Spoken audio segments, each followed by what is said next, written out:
Selamat malam untuk kita semua. Terima kasih untuk waktu dan kesempatan yang diberikan kepada kami. Perkenalkan, nama saya Jessica Amanda Billy. Saya Dona Balu. Saya Jessica Marisongini. Saya Istara Aku. Saya Garam Zulu. Saya Litan Soai. Kami merupakan mahasiswa Prodi Pendidikan Biologi semester 6 kelas A. Di sini kami akan melakukan wawancara terhadap Bapak Aldi Soai dari SMK Negeri 1 Kupang sebagai narasumber kami pada hari ini terkait mata kuliah pendidikan anti korupsi. Baik, di sini saya akan memberikan kesempatan kepada penanya pertama untuk memberikan pertanyaan.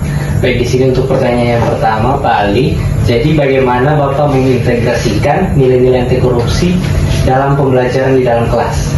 Ya, jadi pendidikan anti korupsi ini memang sangat penting bagi siswa-siswi di sekolah kami.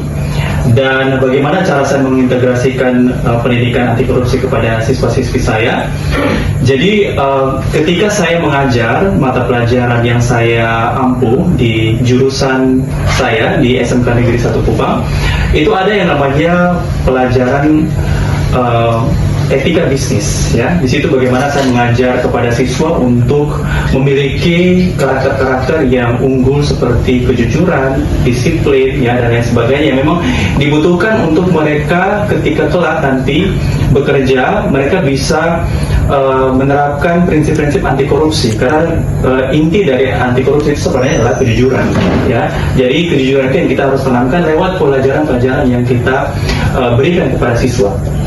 Nah, apa sih yang bisa dilakukan? Misalnya ketika kita memberikan pelajaran kepada siswa-siswi, di situ kita bisa menggunakan metode diskusi, ya. Jadi kita bisa memberikan mereka bahan diskusi seputar korupsi yang ada di Indonesia, ya. Jadi bagaimana mereka bisa berpikir solusi yang tepat untuk mengatasi permasalahan korupsi yang ada di Indonesia. Kira-kira seperti itu cara mengintegrasikan nilai-nilai anti korupsi kepada pembelajaran di kelas.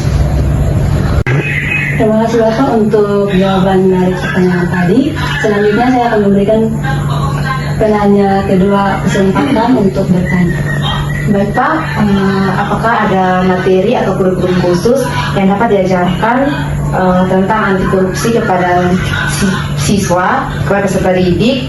Jika ada, bisa jelaskan. Ya, jadi pendidikan anti korupsi itu sebenarnya ada dalam pendidikan karakter. Karena sebagai seorang guru kita tidak hanya memberikan ilmu pengetahuan saja kepada siswa, tetapi juga bagaimana menanamkan nilai-nilai karakter yang baik. Salah satunya adalah anti korupsi itu tadi. Nah, apakah materi itu ada? Sebenarnya materi itu akan ada di mata pelajaran khusus seperti pendidikan kewarganegaraan. Dan hal itu pastinya diajarkan oleh teman-teman guru saya yang mengampu mata pelajaran PKN. Dan bagi siswa-siswi yang ingin memperdalam ilmu tentang pendidikan kewarganegaraan, tentang anti korupsi, ya kita punya fasilitas di sekolah bagi siswa-siswi untuk memperdalam ilmu itu di perpustakaan. Di situ mereka bisa mengakses informasi-informasi, salah satunya informasi tentang anti korupsi itu tadi.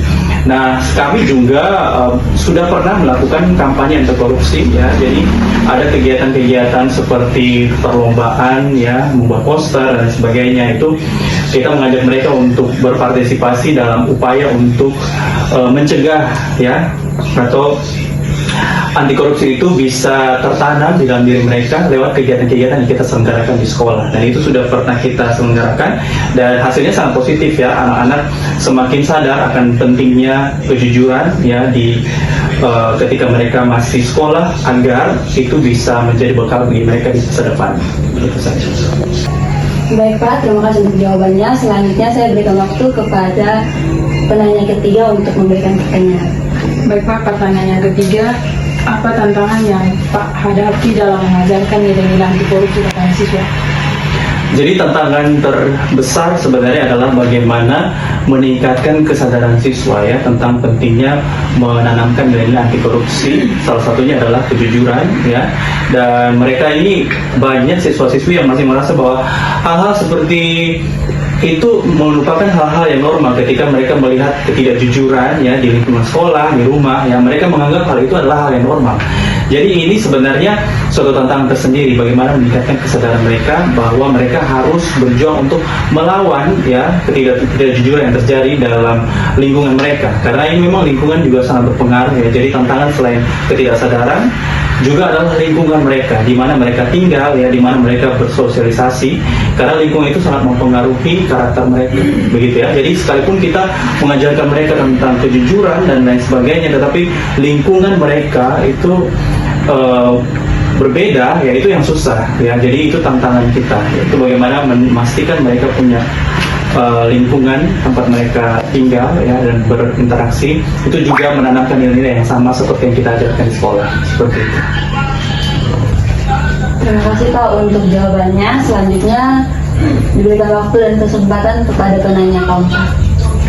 Baik Bapak, mungkin Bapak bisa memberikan contoh kegiatan-kegiatan yang dilakukan di sekolah untuk peserta didik terkait dengan pendidikan anti korupsi di sekolah.